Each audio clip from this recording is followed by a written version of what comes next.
All right, guys, I got a hot take for you.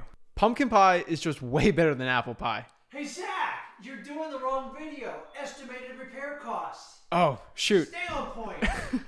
Sorry, guys. My real hot take here is you don't need to be an expert contractor to be really good at estimating repair costs as a real estate wholesaler.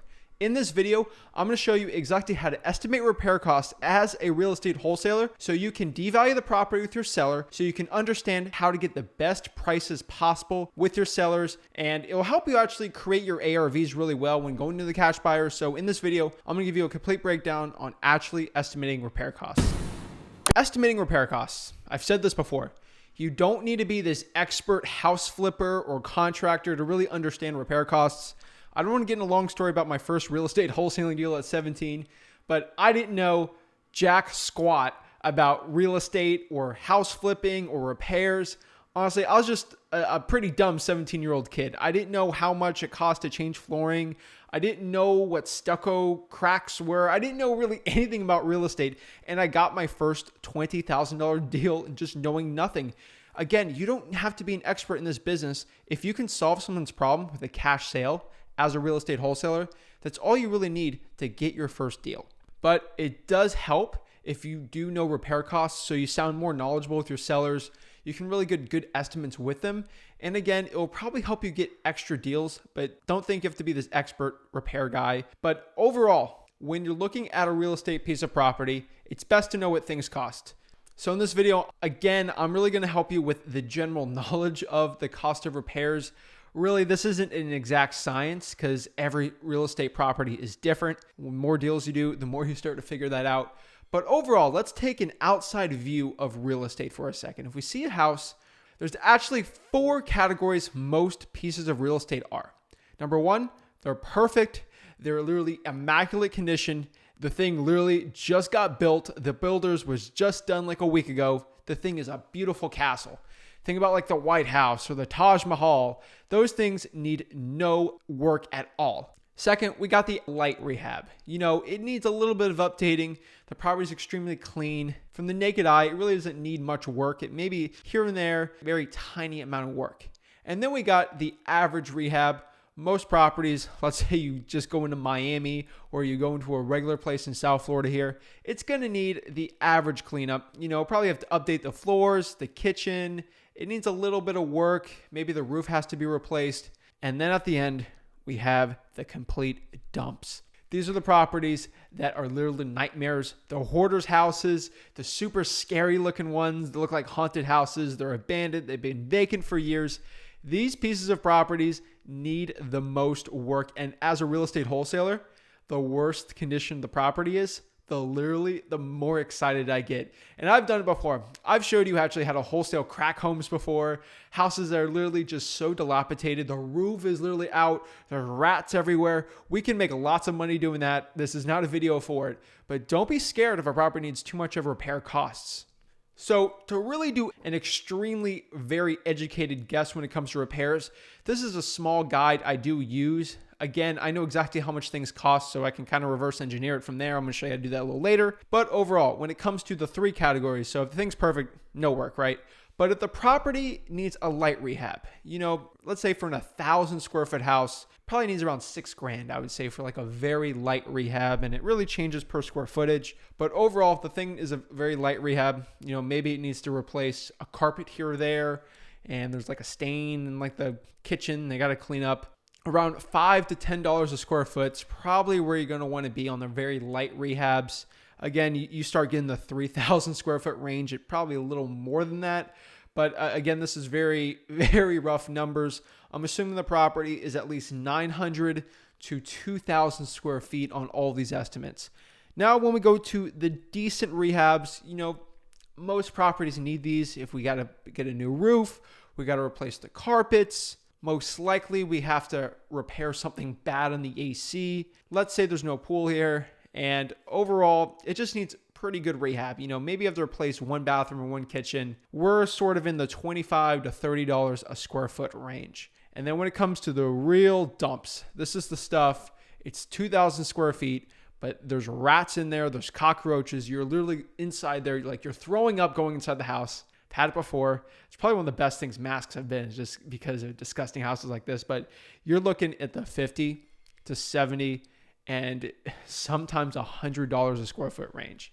I've seen it before. Sometimes you just got to completely demolish some parts of the building and redo it. I mean, it's a complete mess. So those are really the estimates per square foot to do. To get the right square footage, don't go off of realtor.com or trulia.com or even Zillow.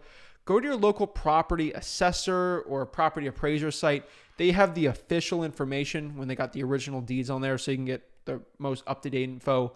Find that with the square footage, and that's a rough estimate cost. If you really just want to do something really easy, like you're doing some virtual wholesaling and you really want to understand it, that would be what I would do. But if you really want to become the expert in your city, county, or field, I've had plenty of deals. Now, I'm going to say my last 100 deals, probably 5% of those deals I had to close by being the absolute expert in things to really build that little bit of rapport, the extra rapport to really get me to close that deal when there's like 8 other wholesalers or like 60 years old around me trying to get that deal. It's just being the actual expert on repair costs, being the expert in your field, knowing where the local high schools are, the street corners. Again, if you know exactly what the repairs are precisely, you could build more rapport and the seller could think you're a little more knowledgeable when it comes to your appointment. So to really get a good knowledge base on how much things cost, again, to replace a roof in Houston, Texas on a 1,000 square foot home is going to be completely different than doing one in Detroit.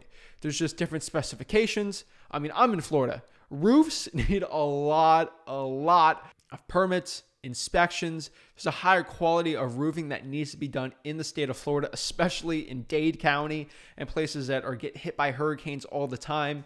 Versus if you're in Spokane, Washington, I mean, there's no hurricanes out there. So you really need to know where your local market sits when it comes to repair costs. So what I do recommend, if you really want to understand what the repairs are, again, my experience of knowing repairs in my local market is because I've done them before, flipping homes before. But if you really want to do it, this is how I kind of started out when I was 17. I used to call like 5 contractors and ask them these same questions. Hey, Mr. John. Hey, Mr. Smith. I'm actually looking to get into flipping some real estate and I'm doing some calculations and I think you're a really good contractor for me to use, but I just had some questions because I'm just doing some analysis before I buy some properties and I'm looking and I just want to understand what your price and ranges are for a 1,500 square foot home. And they're like, oh, sure. What is it? I'm like, well, what would the cost for a 1,500 square foot home if I had to replace the roof? And then, they'll give you the thing for there. And then for the next guy, you'll ask for 1,000 square foot. Then the next guy, the third guy, you'll ask for 2,000. Then you'll do 1,500 again, just kind of seeing where more or less their prices are. Probably call a roofer for that one. But for a contractor, I still ask about the roof because they'll give you some general questions too. Second there, I would actually ask about the kitchen, how much it will cost to replace a kitchen. Granite countertops, pretty standard. Next one, how much would it cost to replace, the average better bathroom for a 1,500 square foot home. And then ask how much would it cost to replace a bedroom with carpet, replace the carpet out there, or how much would it replace to completely do everything with hardwood floors. And then that's it on that call. Now, next, we got to understand there's more to estimating repair costs than what contractors can do. We got to call AC guys, see how much it will cost to replace the AC system. Call painters, how much it will cost to paint the outside of a 1,000 square foot home. Call lawn guys for landscaping. Window guys, if you've got to replace a window that's cracked. Drywall guys. Honestly, you got to call as many people as possible. Get your name out there. Call Craigslist. Really get some true estimates of what things will cost. So you as a real estate wholesaler will know exactly the prices of things. You'll be like a little wizard out there calculating. But again, if you don't know the repair costs in your market, it's not a big deal.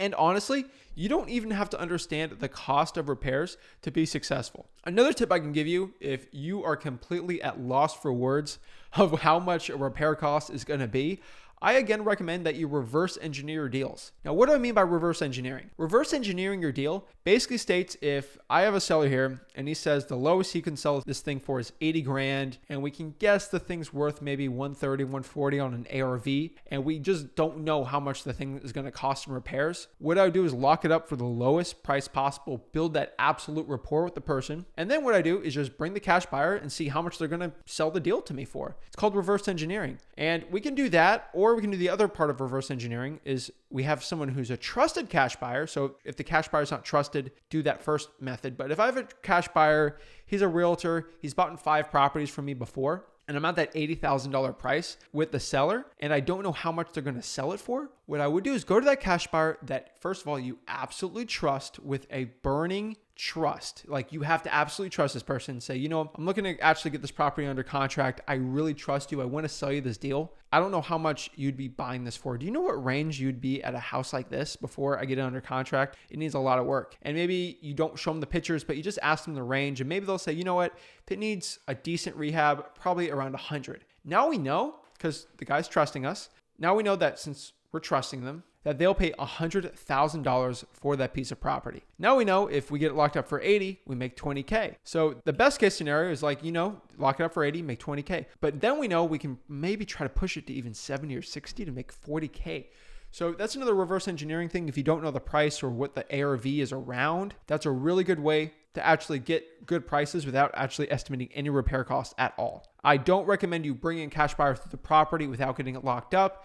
But if you're at a situation where you don't even know, that's what I would do. And lastly, if you're in a virtual market, let's say you're doing virtual stuff in Memphis, go call people in Memphis and ask what repair costs are. So you're the local expert in there. It seems counterintuitive for the virtual stuff if you're just trying to get locked up, sold really quickly. But to know the repair costs too, especially if you're doing like a virtual walkthrough on a property, it'll help you a lot more if you got boots on the ground and you're trying to actually get your virtual deal sold. You can talk to cash buyers. Hey, Zach, how much is the repair cost? I can sell them, probably around 10 to 15,000. It'll help you so much. So gaining the general knowledge to understand how much to estimate on repair costs will give you the slight edge for as a real estate wholesaler to help you get your deals sold, how to get them locked up for the lowest price possible, and lastly, to just make profits as a real estate wholesaler. I truly appreciate you guys watching this video. If you got any value from it, please smash that like button and subscribe. I really appreciate it.